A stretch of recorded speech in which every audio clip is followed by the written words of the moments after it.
Assalamualaikum warahmatullahi wabarakatuh. Halo, ini adalah video lanjutan dari materi sebelumnya mengenai wirausaha kerajinan dengan inspirasi budaya lokal. Nah, di tugas dan materi sebelumnya, kalian sudah mempelajari dan juga merangkum serta melakukan pencarian informasi mengenai objek budaya lokal apa yang ada di sini di lingkungan kita atau di daerah kita, namanya, penjelasannya, kalian juga sudah mendata beberapa bahan baku atau material yang tersedia di sini, kemudian ragam atau teknik yang bisa dilakukan dari bahan baku tersebut. Selanjutnya, di video ini kalian akan belajar tentang perancangan dan produksi.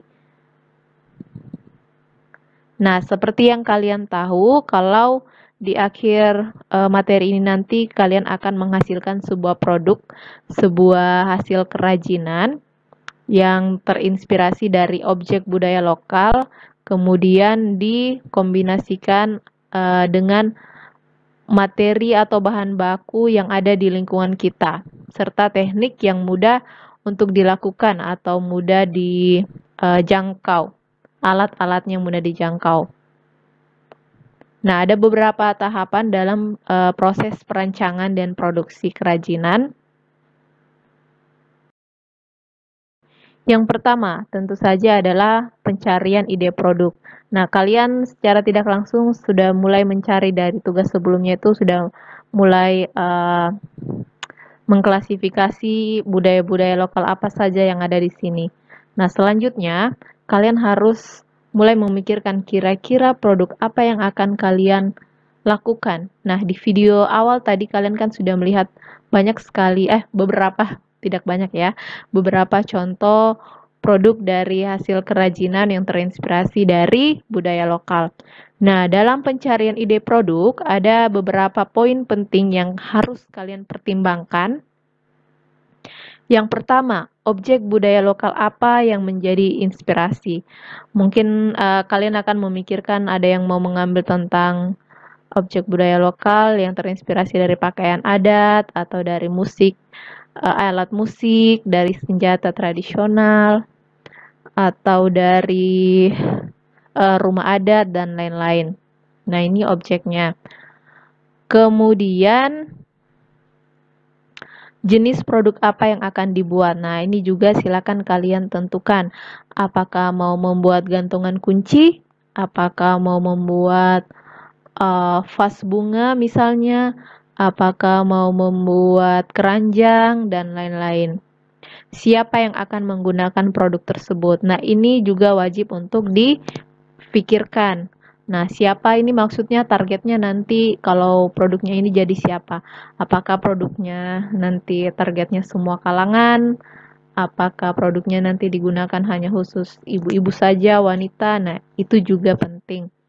Karena dia berperan penting nanti dalam bagian pemasaran atau penjualan produk. Kemudian bahan atau materi apa yang akan dipakai. Nah, kalian juga sudah melakukan observasi singkat tentang bahan atau materi yang ada di lingkungan kita. Misalnya ada yang menuliskan daun kelapa, daun agel, tanah liat. Nah, itu semua kan ada di sekitar sini. Jadi, jangan mencari bahan baku atau materi yang tidak ada di sini atau yang susah untuk didapat. Kemudian warna atau motif apa yang akan digunakan. Nah, ini juga penting. Karena nanti dia berperan dalam bagian visual atau yang memberikan ketertarikan orang untuk melihat produk yang kalian hasilkan. Kemudian terakhir, alat apa yang dibutuhkan. Nah, ini juga penting karena jangan sampai alat yang kalian mau butuhkan itu atau yang kalian mau gunakan ternyata tidak ada di sini. Jadi penting untuk mempertimbangkan dari segi alat juga. Selanjutnya adalah membuat sketsa atau gambar. Nah, setelah kalian memiliki ide, ide-ide. Jadi misalnya kalian mendiskusikannya dalam kelompok, si A memiliki ide membuat ini, si B memiliki ide membuat itu. Nah, setelah kalian mencari ide itu, silakan kalian gambar sketsa dari produk tersebut. Nah, saya akan memperlihatkan kalian contoh sketsa yang saya buat. Nah, ini misalnya saya membuat sketsa gantungan kunci, aduh kurang di sininya. Harusnya gantungan kunci terinspirasi dari Kalosara, budaya suku Tolaki. Nah, saya gambar dulu bentuknya, kemudian saya berikan di sini gambar ring gantungan kunci. Terus saya tulis ukurannya, ini contoh saja ya, 7 cm, 7 cm. Habis itu saya berikan lagi penjelasan, misalnya yang kulit atau lapisan luarnya ini dia dari daun agel, kemudian pola atau motif anyam tolaki warnanya coklat. Jadi ini contoh sketsa. Nah, langkah selanjutnya adalah pilih ide terbaik dari hasil diskusi kalian tadi. Silakan kalian pertimbangkan tentang pembuatannya, apakah dia cepat atau lambat, apakah susah atau mudah, lalu kalian tentukan bahwa ide tersebutlah yang terbaik. Jadi pilih satu produk.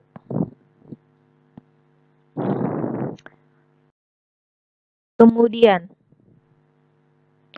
prototyping atau membuat studi model. Nah, ini maksudnya dari sketsa yang kalian buat tadi, sketsa yang kalian buat kan dia bentuknya 2 dimensi karena hanya digambar-gambar.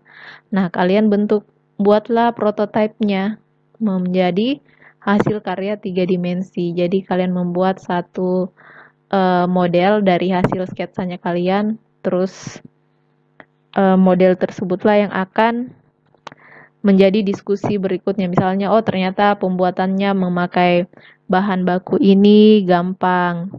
Ternyata bahan bakunya mudah ditemukan. Atau misalnya kira-kira kalian menemui kesulitan dalam membuat prototype atau membuat produk tersebut. Terus kalian bisa mengganti bahan tersebut. Oh ternyata kalau kita pakai bahan ini dia susah dibentuk atau susah didapat bahannya. Nah itulah gunanya tahapan prototype sebelum produk tersebut benar-benar diproduksi. Nah, selanjutnya yang paling penting adalah perencanaan produksi. Perencanaan produksi ini adalah prosedur dan langkah-langkah kerja yang dituliskan secara jelas dan detail agar pelaksanaan produksi dapat dilakukan dengan mudah. Nah, misalnya kalian menulis, oke, langkah pertama mencari bahan, langkah kedua mencari alat, langkah ketiga dan sampai benar-benar proses produksi selesai. Nah, tahapan produksi itu ada beberapa tahap lagi. Yang pertama adalah pembahanan. Pembahanan ini adalah tahapan mempersiapkan bahan atau materi agar siap dibentuk. Nah, misalnya kalian mau memakai bahannya kalian adalah daun kelapa, berarti bagian pembahanan ini kalian cari daun kelapa, kemudian kalian bersihkan bagian apanya yang mau diambil, digunting-gunting memang. Nah, itu bagian pembahanan. Kedua adalah pembentukan atau perakitan. Nah, ini setelah bahannya tadi ada, kalian mulai membentuk atau merakit. Misalnya daun kelapa tadi yang sudah disediakan, kemudian dibentuk dengan menggunakan teknik misalnya dilipat seperti itu. Atau misalnya kalau bahannya kalian kayu, dipotong atau dipahat. Nah, itu tahapan produksi. Kemudian yang terakhir adalah finishing dan pengemasan. Nah, finishing ini kalian apa istilahnya? Kalau dalam menulis itu istilahnya diedit sampai betul-betul jadi itu. Jadi finishing itu kalian memoles produk kalian sehingga dia sudah layak untuk dikemas dan dipasarkan. Misalnya kalau kalian membuat tikar misalnya, buat tikar atau pajangan dari tikar, tahap finishingnya itu berarti kalian bersihkan bagian-bagian yang masih berhamburan atau masih mengganggu lah begitu. Nah, itu tahap finishing dan pengemasan.